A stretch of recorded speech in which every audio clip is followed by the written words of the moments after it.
Welcome to The Explainer. Today, we're diving straight into a platform that has honestly been making massive waves across the blockchain space, SUI. But listen, we aren't just looking at the code today. We're looking at this specifically through an investor's lens. We're going to unpack the technical moat, decode the actual economic incentives, and figure out exactly how the architecture of this next-generation Layer-1 platform is designed to capture and, more importantly, sustain long-term value. So, to understand why institutions and retail investors alike are paying such close attention, you really only need to look at this one staggering number: 120,000. That is the number of token transfer transactions per second, or TPS, that an unoptimized single-worker SUI validator achieved in a laboratory setting. And incredibly, it did all this running on just an 8-core MacBook Pro. I mean, for investors, this isn't just some vanity metric, right? It represents the raw capacity actually needed to onboard billions of users and support massive Web3 applications without the network just completely grinding to a halt.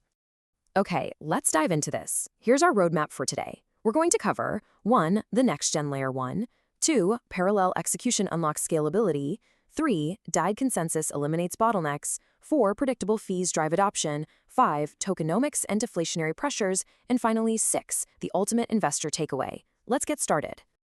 Section 1. The next-gen Layer 1.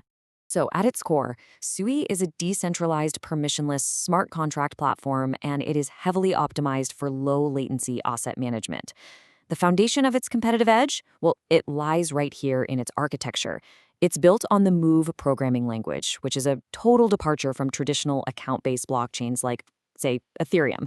Instead of just recording balances in user accounts, SUI uses an object-centric architecture. It literally treats assets as distinct, independent, programmable objects. For an investor, this means digital assets on SUI, whether we're talking fungible tokens or NFTs, can be managed, mutated, and transferred with just incredible precision and security. This right here is the fundamental primitive that unlocks everything else we're about to discuss. Section 2. Parallel execution unlocks scalability. That object-centric design leads us directly into what is perhaps the most vital financial implication for the network. Think of traditional blockchains like a single-lane dirt road. They rely on something called total ordering, meaning every single transaction, regardless of whether they're even related to each other, has to wait in one long line to be processed. It creates a massive bottleneck. SUI, on the other hand, acts like a multi-lane superhighway using causal ordering. Because assets are independent objects, if two transactions don't touch the exact same objects, they don't need to be ordered relative to each other at all. They can just be processed simultaneously. This allows for unbounded horizontal scalability. Validators can literally just add more computing power to process more transactions, which keeps unit economics strictly linear. And this brilliantly illustrates exactly how that efficiency plays out in the real world. Notice the keyless operation flow here. For simple transactions involving uniquely owned objects, like just sending a token from person A to person B, SUI actually bypasses complex Byzantine agreement consensus altogether. Instead, it uses a consistent broadcast protocol. The result? Sub-second finality. It is fast enough to be used for point-of-sale retail payments, which practically eliminates the latency issues that have just plagued older networks for years. Section 3. DAG consensus eliminates bottlenecks. But what happens when transactions aren't just simple? We have to look at how SUI handles complex, shared objects, like public smart contracts or decentralized exchanges that absolutely do require total agreement across the network. This is where SUI's technical moat gets very, very deep.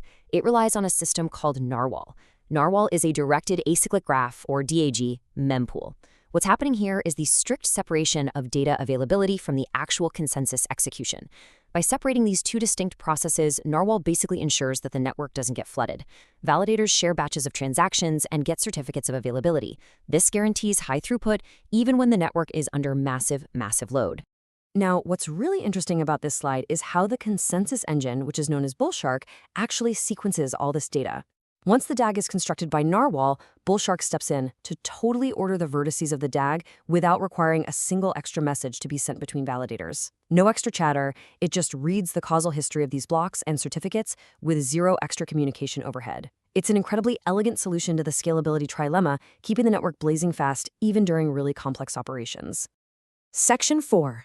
Predictable fees drive adoption.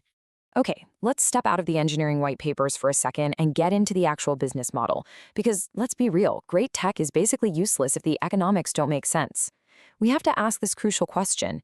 We all know the user experience nightmare of legacy networks, right? You go to buy a $10 NFT during a random network spike, and suddenly the gas fee is $100. It kills adoption entirely. So how exactly does SUI fix this? Well, it solves it through a brilliantly designed three-step economic game theory.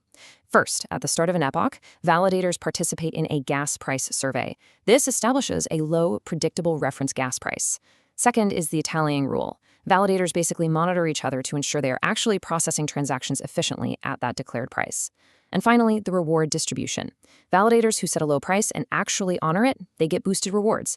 Validators who lag or try to charge too much, they get penalized.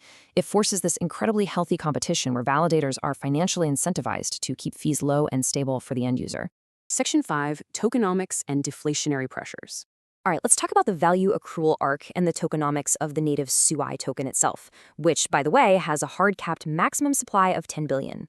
Because SUI can handle vast amounts of on-chain data, it faces a really unique intertemporal challenge.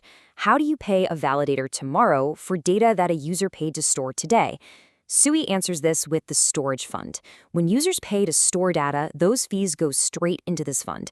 Now, the fund doesn't spend the principal. Instead, it uses the staking returns generated by that principal to continuously compensate future validators for their storage costs. So the crucial point is how this dynamically impacts the token supply. Yes, it funds future validator operations indefinitely, but it also gives users a deletion option. If you delete your data, you actually get a rebate on your storage fee. Even more importantly for investors, as network activity grows and more data is stored on-chain, more SUI gets locked into the storage fund.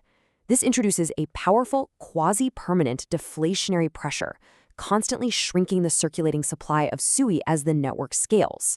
And hey, we can't talk tokenomics without at least touching on the proof-of-stake consensus itself. SUI actively avoids the traditional rich-get-richer trop we see in so many other networks. Because SUI scales horizontally without those single-leader bottlenecks, every transaction just requires a quorum of validators to process. This means all honest validators receive rewards strictly proportional to their delegated stake.